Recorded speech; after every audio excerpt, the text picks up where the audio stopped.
He worked his ass off at the steel mill.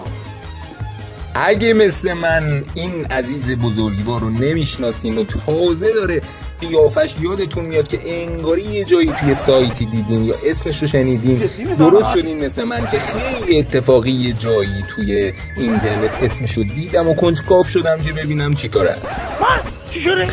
جانی عزیز ما که برای امرار معاش و برای بردن یه لقمه نون حلال سر سفرش توی فیلم‌های خاک برسری به اجبار بازی میکنه. عمو جانی اینقدر فکت عجیب غریب در موردش هست که من مونده بودم چند تا انتخاب کنم که اجالتا 6 7 تا انتخاب کردم. بریم از شماره 7.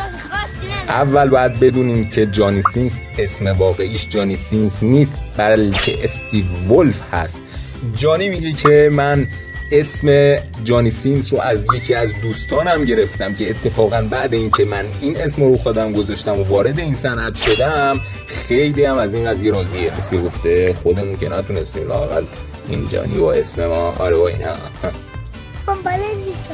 و مورد دوم این که جانی سینس با دعوت دوست دختر سابقش توی دانشگاه وارد این کار شده. البته اون بعد از فارغ التحصیل شدن 1 سالی در کار ساختمان وارد میشه و اصلا خوشش نمیاد. میگه مثل سگ کار میکردم و مثل شغال پول در میآوردم تا اینکه به ذهنم رسید همون دعوت دوست دخترم رو برم عملی کنم. اون موقع توی صنعت پورن بود ولی من که وارد شدم اون خارج شد. ای بابا Seriously, what the fuck are you doing?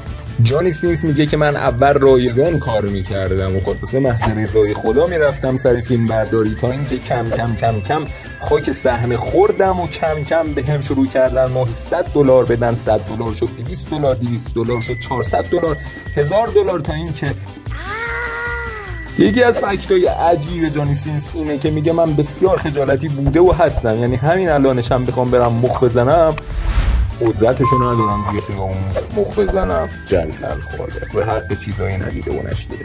دروغ میگی به خدا دروغ. جانی سینس در این صنعت بسیار پرکار بوده، یعنی خودش میگی که من ماهانه بین 15 تا 22 روز از صبح تا ظهر سر کار هستم و خلاصه حسابی فستم در میاد. آفرین واقعا ماشاءالله.